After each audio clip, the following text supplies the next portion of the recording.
شلامة مخذثة تحية متجددة وكل خبة وإقارة مقرون قالوا خن خزيرا يقرأ كل دوكتيتون وأها خلقتها خثة من خرزة السوادة قنيا ايوه مساغول الله من مذيتة بغدادة خبيوتا جودة شتد ننوي صرنا محور أها خلقتها بهاوي تري سيماثا مؤلفات ينترك ثاوي من يانا من كثاوي من ضمن عدد آخر من الكتب والمؤلفات والإصدارات هاو قمايا إلى كونش تنياثا مجموعة قصصية شمدية العرافة وقصص أخرى كانثلا إلى بلشانا أربايا وكثاوة تريانا إلى تونيثا مرخم ثالثة رواية تخدشمة إلياب الآشوري النترى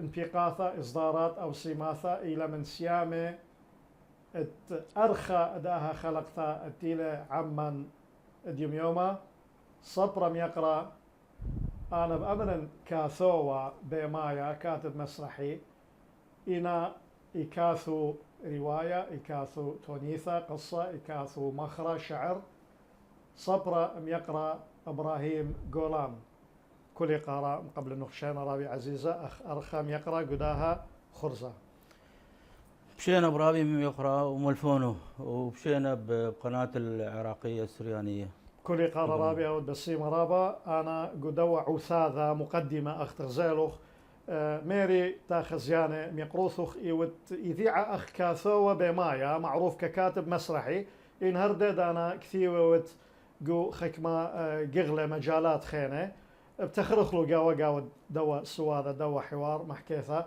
مشارخ أختي السياقة أها خرزة أنا مهمونة وان ميقروثوخ معروف على صعيد أبناء شعبنا وعلى الصعيد العراقي والإقليمي كاسم أدبي معروف كاتب مسرحي إلى سياق أخت ميري يوتلن خا يعني شرح المسيرة الأدبية دم يقرثوخ وتحديدا يعني أمرخ أهم المحطات البدايات مشاركات مساهمات مسؤولياتي وتشغيل الله باقي يا رابي طفلة أول ما ذك بادئ كراوي شاتا قميثة وتتي قايمة كمباتش المنديانة خضروانة متحس حتى مكتشف عالمك مكتشف ميل هذا تحصل لي معرفة بأشياء كذلك في عمر المراهقة قاعدك بالط يعني المراهق إلى العالم ترك له طفولة قايم جاي البصر روخح دخ موسق روخح دخ مثبت روخح دخ امر دناشي انا كوي اناين قايم جاي الارخاثه بعدين مباثر قاش روخح بغدا ارخا بشطل هذه كلها ارخاثه فكث اخوه شعر كث اخوه قصه كث اخوه بدايات يعني اول قصه مكاثونه بثانويه واول قصيده الشعر هم اكيد مراهق تويا غزليه يعني وكم ذكرا يا حلوتي ما الذي اخفاك عن نظري ظنا بلقياك ام هل للهوى سبب مقاشيل هذا بدايه قصيده وما يقولنا اذا مع الجبوري واستاذ اذا ما يقولنا تروي هذا مع جبورك ما من انت راح تصير قاص انت عندك خيال واسع وشعر بعد افترض رابي يقرا ومجرب اعتقد ايوه الستينات او بدايه السبعينات اي محكي لا ستينات خلي ثانويه قراقوش كاثلوا انا المعلمين مصلاي متكاثي مدرسين مصلاي كبيشيو ببغداد قشيو على ريف وناشي بسطة كرماء واخني حتى طلاب عقال كذا اخلاق اخني ولا بش دار اخر تنقله اخر قشبه ولا جامعه مباثر بديه كتاباتي المسرحيه كثن قصدي انا دخ كثن اتلي فكره معينه كثي البالي هذه فكره ما اخذناها منافذنا مسرحيه ام قصه ام شعر ام سيناريو يعني سينما فكنت اخذت لخاصيه معينه يعني متاوي حوار قوي هذه مسرحيه بشلا اما ديك بالها خيال وعده اماكن بشلا قصه ونيث بلاغه كاثونا شعر فحسب فكرتي انا ذيك نقشه ببالي مهم. كاثونا بدايه دكتور لي مسرح بدايه التسعينات مخيري انا يعني بداياتي متاخره يوم مسرح خلمه اول مسرحيه الحلم.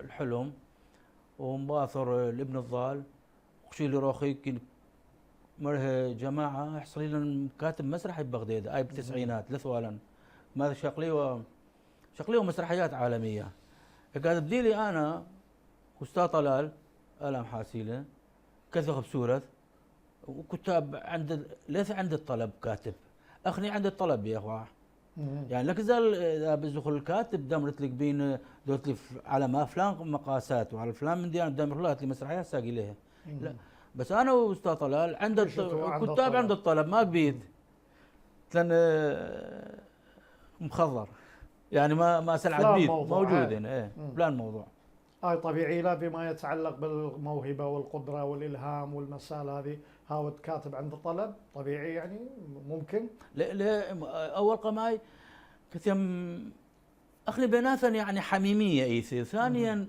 لا كل شخص بتكاثو يعني ذهب داثت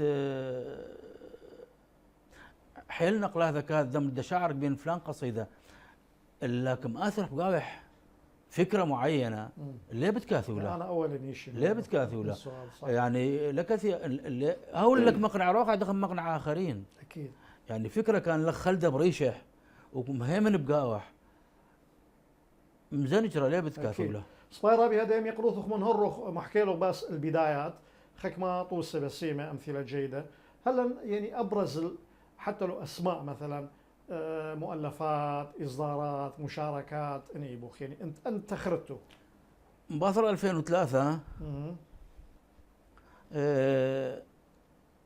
حصل انفلات امني وثقافي ثقافي اثوى ثقافي اثوى بقاوح رقابات وانا اصلا انا عهود يعني مو بس رقابه يعني ليل بكل لبي بتكثر ليل بكل لبي بتكثر من ديانه خارج عن ارادتي فليه بتكثر مقيدين ولا ولازم ما هو وقت يعني حكي لنا هيثم بورده يعني كثير وسلطات اللي حكم لك قال لك قصه عن فلان اكيد ايه مؤدلج فهذا خيه ومدقشي فلكثوا انا لانه مدلكه وتقنيعا مندي ليه بتكثوت ليه بهم بدعت طبيعي جدا ايه فبديه مهرجانات مباثر 2003 بديه يعني تركيز اللغه السوريانيه وبديه كتابه بالسرياني لثواب قميثه مهمله يا وحيله مباثر حصل له اهتمام قاوح مباثر 2003 وش كودخ اصدارات مش لسهوله يعني ليس رقابه قويه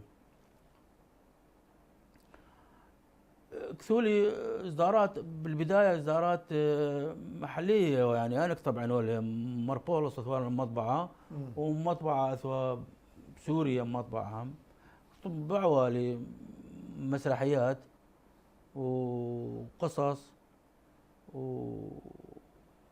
ونشرونه بجرايد كلها جرايد وانترنت جريد الزمان جرايد محليه عالميه يعني ونشرنا بمواقع الانترنت. شمان بتخارط مشاركات مثلا مهرجانات مهرجانات نعم مشارك لي مهرجانات عفوا مهرجانات اشور حاصلوا باشور بغداد مشاركوا لي بمسابقه قصه براتك ذلتن بهره يعني امراه مجدوله من الضوء قالوا الجائزه الثانيه امراه جائزه الاولى ثانيه مكرره يا ولكن لك في بالي اولى مكرر ثانيه مكرر يمكن اولى مكرر هو يبرختها تخيلت انا هو اولى وابن هو ثانيه هو يبرختها هاي رابي راس وشوف كمان مهرجانات كنت مشاركه اخو مهرجانات مسرحيه بتاليفي فرقه مسرح قراقوش الزوار العنكاوال العلقوش البغداد مهرجانات رابط صبيرابي انا ورابا من خزيانه يذي افخاء مفهوم عام المسرح ابو الفنون كمري بما الى بابا امنه يعني هو خمري معروفة لأن عم ذاك ابن بقرن الماء مقوبيلخ بيما. لماذا اخترت المسرح؟ يعني أرى هل رشلخ موهبة أو إيوة بعيثة رغبة محبة أو أنه غزلخ أو جغلة أو قطاع أو مجال بريشايد قو شعب ديا محتاج إلى اهتمام أكبر إلى كفاءات أكبر. مي هو السبب غزلخ جانخ في الكتابة المسرحية بدرجة أكبر. نعم. بدءا يعني أبو الفنون أم الفنون، يعني لأنه المسرح يبي إضاءة، إنارة، موسيقى، هذا ديكور، السبب تقارير ديكور، حركة، تمثيل، سرد، كل من أدب، ولهذا كمريل أكيد. أبو الفنون. أنا بسبعينات عيش ببغدادينوه وثوى با وقت فرق مسرحية، فرقة القومية، فرقة مسرح بغداد، فرقة 60 كرسي.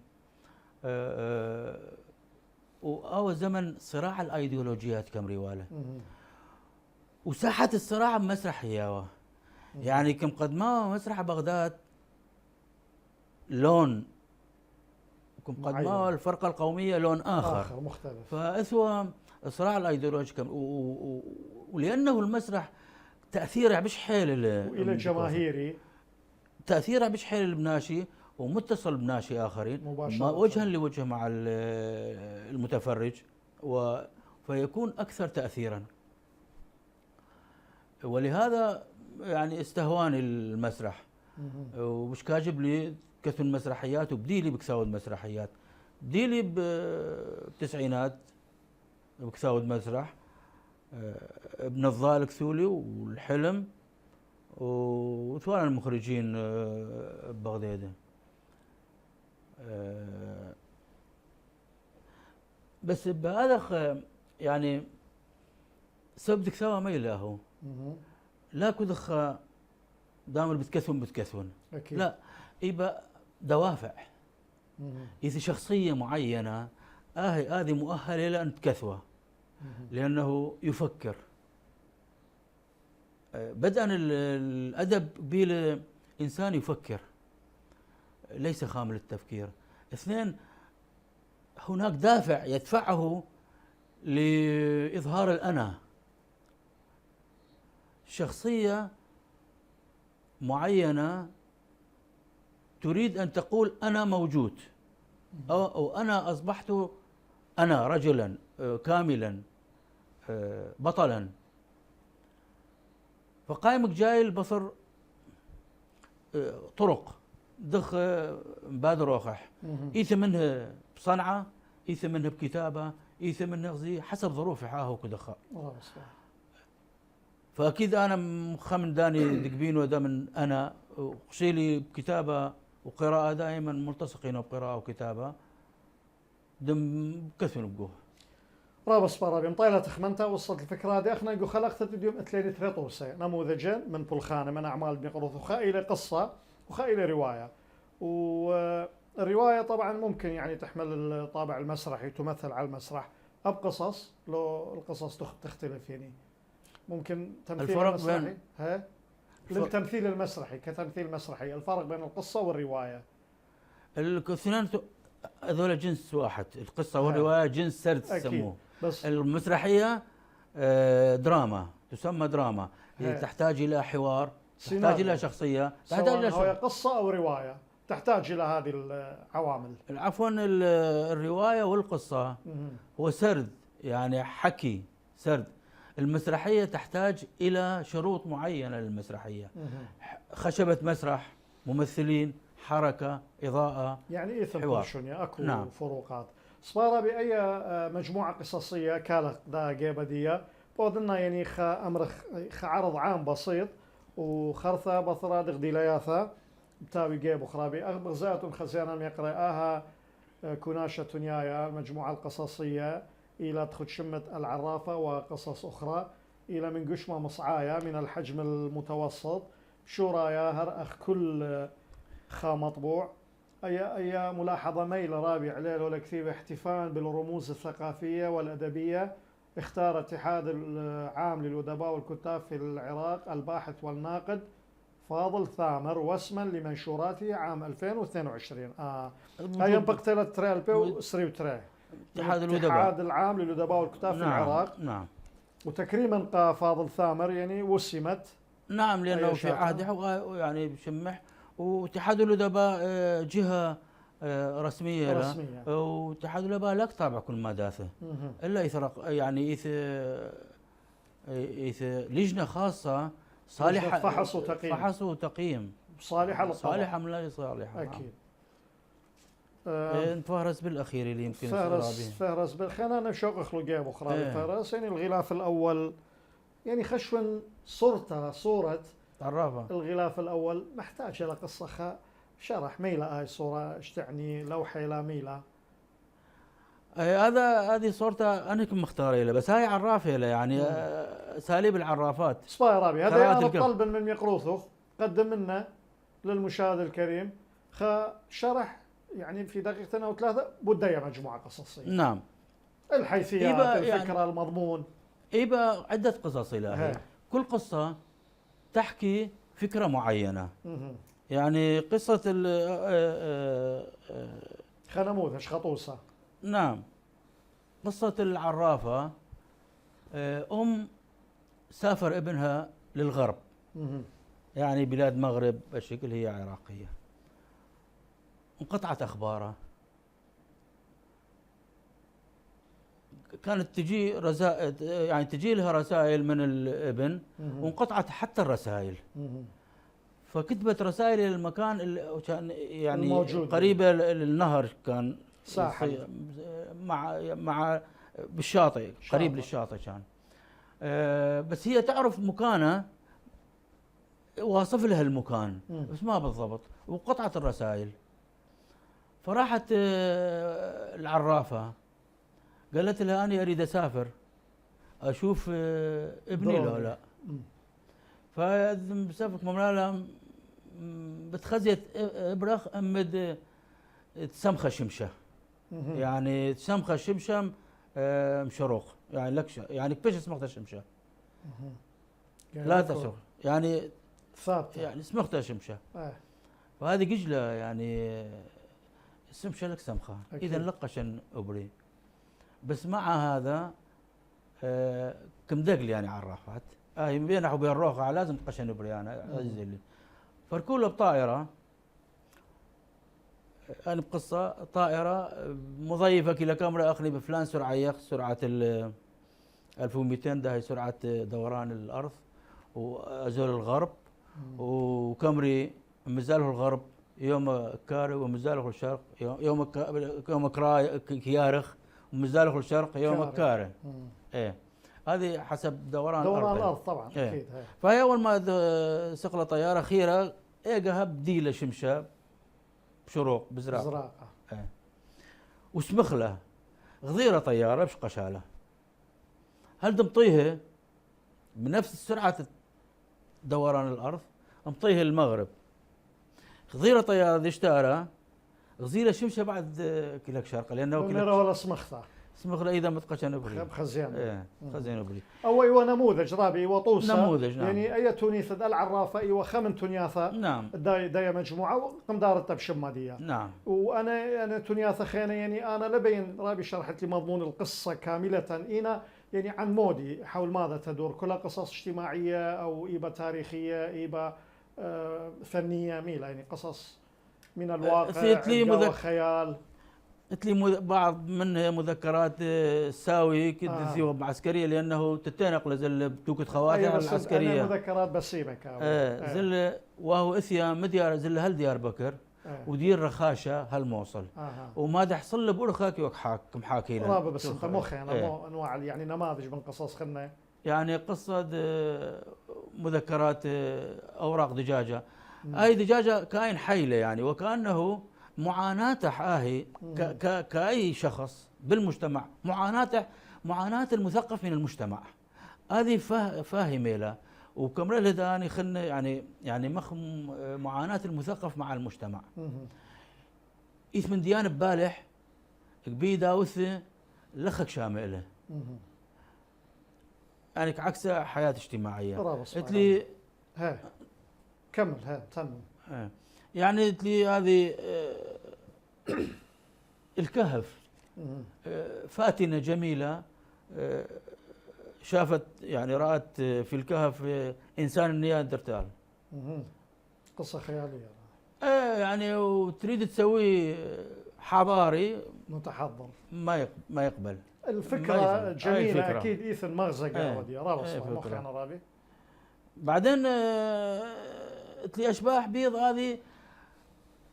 هذه معركة، هذه يعني عسكرية، يعني عسكرية، يمكن بين أنه جنود بين الثم، لا عداوة بين الثانية، لك يعني دورية قتالية بلطلان أخني وبخشكة حيلة بليلة كي كرخ شيخ بأرض الحرام، أرض الحرام ميلة بيننا وبين العدو أكيد.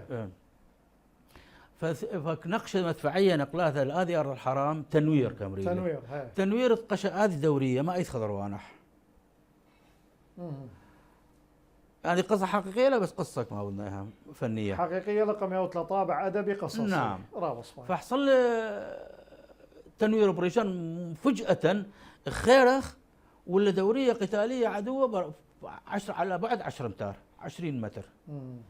إجاثة نجمته لم حرك لن أنا مسمخ بدو كثة لم حركه وهنك صفنخ وهنك صفني أي خد ناقد باثخ نار ترونا بزالن وترونا نشتقلن واشتره هذه دبالات ثاني وهذه استطالة الزل ضوا وبشلا خشكا وكود خاز اللي بدوكح النقا تقول تقرير قامر دورية ميري صدمنا بدورية قتالية لا خسائر من جانبنا يعني حتى نبرر موقف أكيد. رابص بارابي يعني إذا إيوارابا أمرخ منوعة، يعني هي مجموعة فعلا إيوا منوعة، خكمة قصص إيبا قصة خيال، خكمة إلى واقعية. نعم.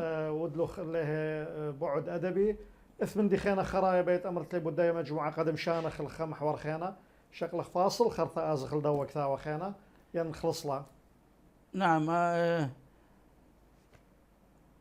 ألفة قصة ألفة بقاواح كم مختطفة هذا تراث العراقي يدبك مختطفة شخصوكم ربياله بيبقى بتراث بس أنا ودي قصة له مختطفة هذه دبة وحصل ألفة بين بعدين خرواتي حو عشيرتي حو ناس جديدة كاثك جيل اللح كاثك جيل اللح بيت قطيلك شو قطيه لأنه مش كراخم لحيله أي لبل الله يعني ألفة إذ بين إنسان وحيوان قيلها ألفة قوية بين الإنسان والإنسان والإنسان فعلا إيوه معنى إيوه نعم. رسالة بس ما رابي بس ما كانوا خيني ده تقريبا بخشاون أنا ويلا صورة تقليث رقم خزيانا يقرب ودا مجموعة قصصية رابي احنا بشكل خامن يختكريثا مرخلا فاصل بثرة دغدار خلدية رواية آتي لشما دي إلياب الآشوري أبيو أون مزرخك مشو على بازدية إنا بلطخ فاصل رابي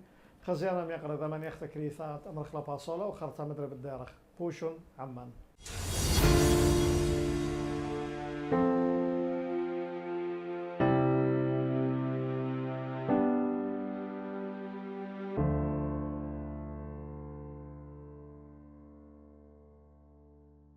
مدري إلى ديرتا خزيانا يقرأ لم تمام تدعى خلقتا من خرزة السوادة قنية بثناية وان مقراوة شلامة وخبوي قارقة كلوخن جو شورا يداها خلقتا أخضر زيلخن اتليني قاوة تري من سيماثة مؤلفات أرخى دا خلقتا كاثوة بما يم يقرأ إبراهيم جولان إقامة أيوة أخطوصة خمجموعة قصصية كناشة التنياثة خدشمة العرافة وتنياثة خينة وقصص أخرى منهرن بدي قسامة قمايا هذا اتلن خا برسا خيطة خا إصدار خينا إلى تونيثها رواية تخدشمة إلياب الآشوري أخبر ذات خزيانا خبي وإلى من قشمة مصعايا من الحجم المتوسط طربة دي رابلة قربة أربمة واشتي طربة بشورايا أخ كل خا طوعت مطبوع خينا إلو أن يدعاث كياناي المعلومات العادية أين أنا لخا خزيوان قعوث هذا مقدمة بياشلكثوتا بيذم يقرأ الدكتور خزعل الماجدي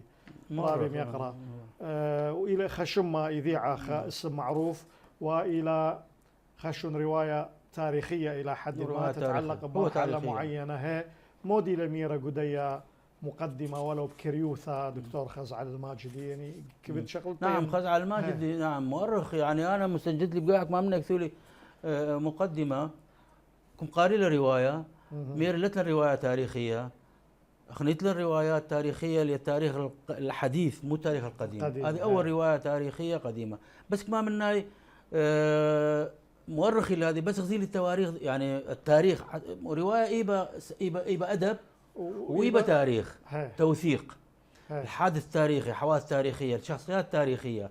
مير أبدا ليبا أي ميكم شغل تاني ما صار جديده ليبا أي خلل تاريخيا، لكنه السرد الأدبي يعني الرواية البطل ديدا إلياب أو الطبيب ما ميري أي خلل ليبا تاريخيا، يعني مضبوطة له. وهو ميرا أنا لقى يعني كل كثير مقدمة أنه أول مرة قارن رواية تاريخية عراقية لتن رواية تاريخية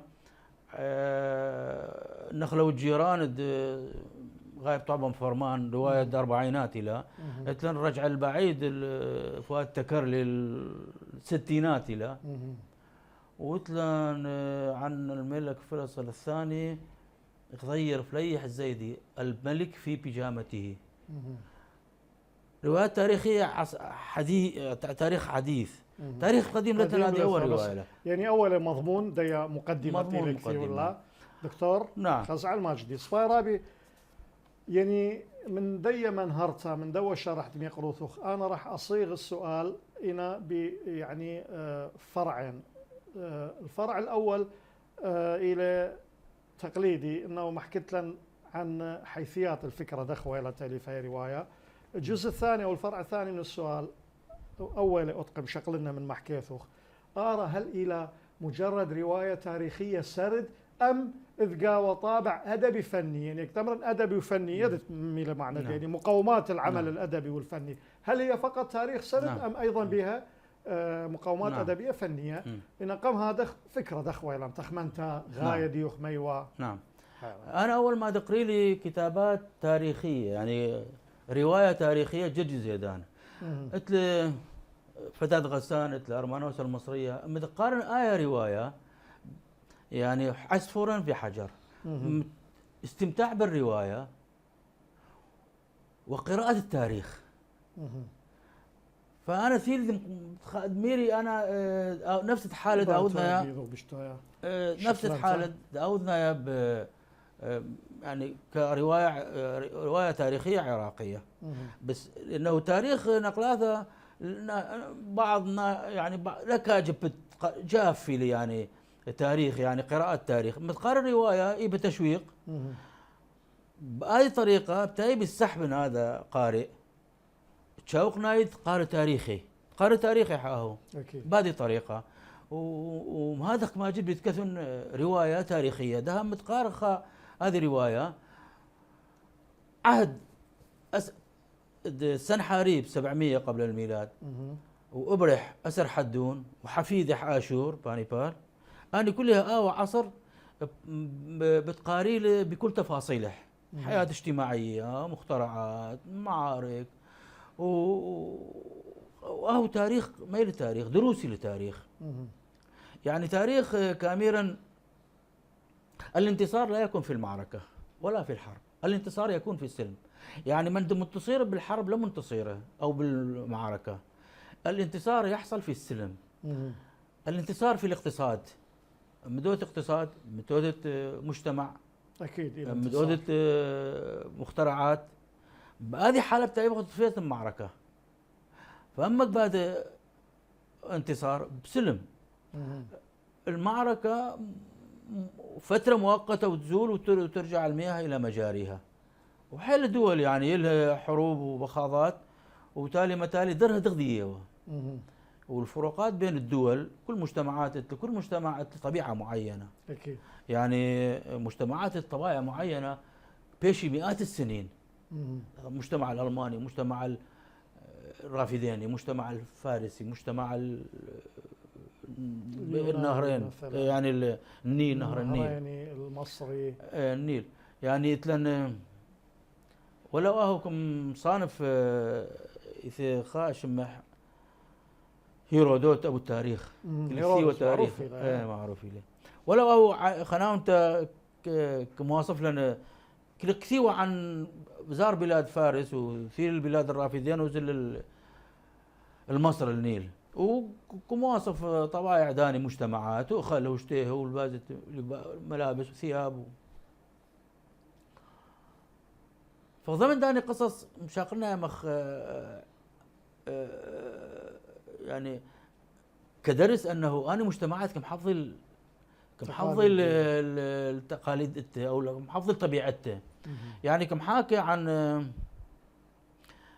فيضان نهر دجله وعن فيضان نهر النيل بس هو ناقشا تونيثا كامر ياتي هادرا كاسرا مغرقا نهر دجله اثيوم جبالي له اكيد عنيفا كاهله اما نهر النيل وفيضان نهر النيل معروف بوقت العطش يعني يروي المزارع يروي الطمى ويسقي المزروعات ويروي القرى وينساب هادئا كأهله بهذيك مقارنا واخني كان مقرح عصر الحديث ما وذن ملوك جديدا وما مساحة لخ بشوارع وملك فاروق مطاني بالطيارة معزز مكرم اهو وعائلته فرنسا ومو بس هذه يعني بكل فكم قرن كاملنا يعني مجتمعات مجتمعات كمحافظ تقاليد وعاداتها وطبيعتها رابد وصلابي يبخم يقروثه كمؤلف للرواية انه مختصرته طالي مضمون دي حبكه دي نعم. دقيقتين يعني بس ميله إلياب من بغداد له إلياب شخصية خيالية أنا كبنون بقرنوا تاريخية حقيقية أم خيالية؟ لا إلياب شخصية خيالية. روائية له أما كل ما ذكر أخش بقاوي وكل تاريخ موثق له بغداد حقائق تاريخية كارمليسو موجودة ياوا بغداد موجودة ياوا على أطراف نينوى كايوا جنود باو وقت الدولة الآشورية بعهد أسر حدون في الدولة الآشورية فهذا طبيب سنحاريبي وبشلم ابرح أسر حدون ومبرد ابرح آشور بانيبال آشور بانيبال نهاية عمره مرئله مشاوق لدى يالح وهذا سبب من الاسباب دلواله الدوله الاشوريه ضعف واله مشاوق لدى يالح حصل له خصومات بينته وزل المدينه حران دي شمال شرق سوريا استجمام او شفاء ومثوال تامل دلواله وبعدين كعرض نبقى حياة الاجتماعية أنا كثار قارئ من داخل حتى أسلوب الكتابة دي لبقاوح أسلوب قديم اللي يعني رواية قديم ليه أسلوب معاصر لأنه حتى ناقلنا عن شيخوخة يعني هذه فقط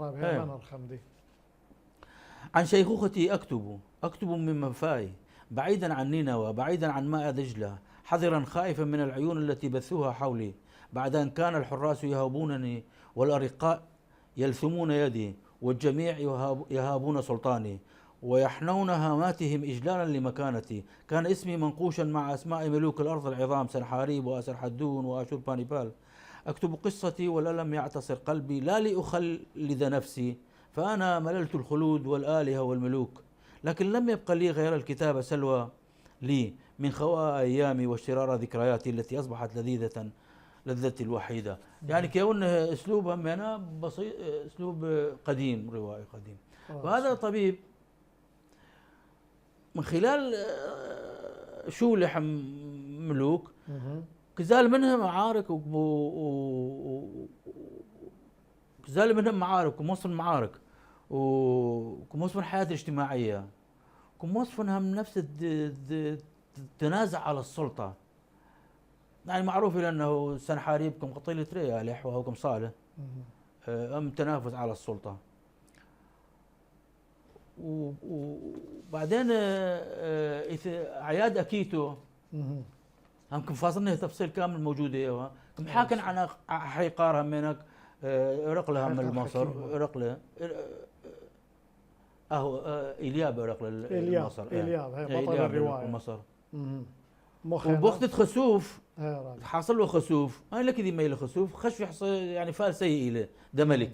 فكم طاشيه ملك ماثي وملك معامة بستاني كايو ملك يعني مزور. فلاح كاثيك شوقي لمدة 24 ساعة خالص خسوف زالة، وبعدين رجعوا ملكة دار حقيقي. ولدوك ونقلاتك حاصل من مرة من المرات يعني ملك حقيقي مثله. وبش هذاك حاكم قلت يوم مثلا بداله بش لا ملك بش هذا حقيقي. ملك بداله او دخ ديط التا دراميثا عربيثا الزعيم. هذه رواية تاريخية يعني ليه الرواية اسطورة تاريخية يعني.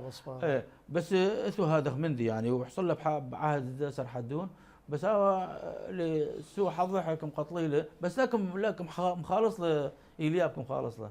فيبقى احداث حيل تاريخيه، بس مثل قارت هذه مسرحيه. كتابه دور القلم يعني كم حاكي يعني باو وقت بتقارنه قصيده بقارنه عن كتابه عن القلم كامر مداني كتابه احترامها دا كتابه واحترامها دا كاتب. ان صوت الناس يفنى، هذه يعني مخطوطاتنا موثقاتنا، ان صوت الناس يفنى لكن صوت الكاتب يبقى ابد الدهر.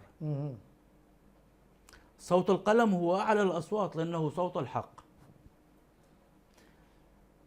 الكتابه حاسه مقدسه يهبها الاله للكاتب لترفعه فوق الناس، فيرى ما لا يرون ويسمع ما لا يسمعون. قلم الكاتب طائر يحلق، فاحترام هذا قلم وكتابه. وكيك عرضنا كثويوه ما طريقه كثويوه ومختلفه على طريقه كتابه على صفحات البردي او جلود الحيوانات او على رقم طينيه وحاله التدريس. فكعرض الحياة الاجتماعية كلها بهذه الرواية. راب صفاي رابي هدية خا سؤال انتخبة سؤال محدد. الما جوبيلوخ يقروثوخ مشغلة تاريخية وآرى اتلغذا مثيخوثة الزونة قائم وقدشة، بمعنى رابي قاي اختارت هاي المرحلة التاريخية تحديدا سبب، وهل اتلا امتداد أو انعكاس لواقع اليوم في بعض أحداثه؟ يعني خمن داني نقاد كم كاثولي نقد كماميري هذه رواية بهذا عهد اكشبها تاريخ جديدا يعني بالعهد السابق. تروي يكشب يغذى ظروف يعني حربية ما قبل يعني بالعصر الحديث قبل لا قبل 2003 ايه. فكان ميري يعني بما معناه انه تاثير الحرب على الاقتصاد، تاثير الحرب على البلد. وانا ضمن داني مسببات يعني سقوط اشور انه مسائل اقتصاديه، يعني كله فلاحين كم شغليه الحرب، يعني يبقى دروس تاريخيه، يبقى دروس. وهذه مرحله ديكم شاقلنا اياها تعتبر اعظم مرحله، اعظم حضاره انتجت البشريه هي حضاره الاهرامات وحضاره اشور. يعني الحضاره الاشوريه هي افضل حضاره، حضاره عظمه. يعني نحن ابناء حضاره يعني اقول في هذه الروايه نحن ابناء حضاره، ابناء حضاره اشوريه، وعظمه الدوله الاشوريه بها وقت. فهذه افضل فتره يا دنبين اخني اولاد حضاره. ايوه خماء يعني وانا قشيلي مخترعات تحصل جديره بالذكر يا وقت اشور، يعني عربه السلاح أكيد. عربات اعظم الاختراعات عبر التاريخ وخدمه يعني مشرقه يا حضاره مشرقه اكيد. صبايرابي هذا انا بخشاون يعني قم ياخلها قوثه اب ايا تونيثا الياب الاشوري بريت انا بقرن خا سؤال عام انا خزين جوخا من تبقياثة يذاعاي لقاءات اعلاميه دم يقروث وجوخا خرزه بما روت بما معناه امرنا بلشانه طيايا اربايا انه الكتابه صنعه أكثر مما هي موهبة أو صنعة وليس بالضرورة موهبة. هدخة مندي قريب أنتو خدخة فكر ميرت الله وخا توضيح بدي أن لا ينغلي طيب. يعني أنا خشن موهبة أنت تهب لنفسك الإبداع أو عن طريق المثابرة، عن طريق التواصل، عن طريق الجد، السهر، الاجتهاد. أما شخصية فرد اتلغ مثلا شخصية يعني اتلا استعداد حسب البيولوجية تاع مثلا اتلا استعداد دا رياضة، اتلا استعداد دا كتابة، اتلا استعداد دا رياضيات، اتلا استعداد لكاملنا يا موهبة. إذا هذا استعداد حسب الشخصية، حسب الظرف الإنسان، حسب الطفولة. يعني هاي الطفولة مثلا كي تحريمها مخمن دي مدراوت قيمت بيت دمعوضة عناها حرمان، واحدة من الأسباب النفسية. يعني إبداع وكتابة، كتابة صنعة له يعني ده إيث حيل ناشي إت حكمة وإت خبرة بحياة، بس لك يا كانت القصة تمام. فمديال بهذه صنعة هذا مخزن ديت لاخا بالدار والفن محاول لي لا فن. فأكيد صنعة له كتابة صقليلة بممارسة بتمرين متابعة، وهم من دي رغبة له أنه التأويل رغبة ورغبة كثيرة من الداخل. داخل إيث دافع، إيث دافع نفسي، دافع نفسي. كل شخصية له دافع نفسي معين. قلت لي أنا دافع نفسي دم حاصلنا بلسه باش نغني كسب المال. أنا قلت لي دافع نفسي دم عوضن طفولتي مثلا فلان من دي محاصرنا هاي. أنا قلت لي دافع أنه ودم باين روحي قمناشي أنه أنا فهمين، أنا حكيمين دولنا مثلا بأي طريقة معينة. فدافع دافع إلى الكتابة نقلها ذكاء ودافع نفسي قائمك مستمر بدافع. أما موهبة كثيرة يعني اجتهاد وإصرار وتعب. مطالة تخمن تدي خرابي من دنا يعني خكمة عوامل كما مرتو صنعة موهبة إبداع بين بقى خندخين اديوم يوم غزايا طوارة رقمية تطور الرقمي تيلوايا وسائل التواصل الاجتماعي السوشيال ميديا واديو ويل ذكاء اصطناعي اي واكيد كل تطور الى المفروض خمندي مطلوب وقارك هاويل نخني مواكبة ينقو مجال الابداع وبريشايف في حقل الادب الى حد ما الفن دخل بغزايا بتهاوي واقع قش عبديا مرة برخخني السوراية في مجال الادب يعني ضيق ودعث قريب والمستقبل القريب إذا دخلت هذه العناصر في مجالات الإبداع. يعني أخني لبن محدق أنه شعبا أخني جزء من كل يخ مر يعني كل يعني ما أنا قصدي أي منطقة ديا بحيث هذه الثقافة بنفس الطريقة تتأثر. يعني الإعلام الخارجي ما إعلام ديني وناشديا جزء من مجموع بنفس صح. الطريقة بنفس التفكير هنا يعني يعني جزء من بلد من وطن واحد يعني نفس الظروف اتلن. فأكيد التأويلا بنفس الأخلاقيات ونفس يعني بنفس التأثر بهذا نعم على صعيد الأدب. لكنه ضميره تواصل وسائل التواصل ده أكيد ضميره تطور التواصل ده التواصل كل مخترعات تأتي يعني بدايات تكون غريب يعني يقف أمامها الشخص بغرابة بقى له وقت لكي يستوعبها. فبالبداية مثلا ده حاليا وسائل التواصل حصل تسطيح وتفاهة بكتاباته ومبين يعني إنسان اللثوة بدأ يعني هو آلة يعني هو له بعض الأحيان سيفه بيد مجنون أو هو له آلة بيد سلاح ذو حدين سلاح. بعض الأحيان يعني لا الكل بعض الناس حصل له فرصة أنه دمبلت قلها أو يوم دي وقلها ختية لك شاموال ناشا بس قاعد عليه قلها وأنه لت يعني يعني لت مؤهلات تخيضي هذا مضمار مش له فرصة طالع مش له فرصة غدالح موسيقى بعض الناس موسيقى تفاهه وموسيقى وكتاب مش لتسطيح وليت قشدها ثوالا بالثمانينات 40 شعر بس 1 2 3 4 4 ده لان 7000 فنان و7 10 200 ألف، لكن على اي حال ارقام خياليه هنا. لكنه بالجانب الاخر شغل الحياه سهله، هاي تواصل اجتماعي، شغل الحياه شفافه، بس انت يعني ايجابيات وسلبيات.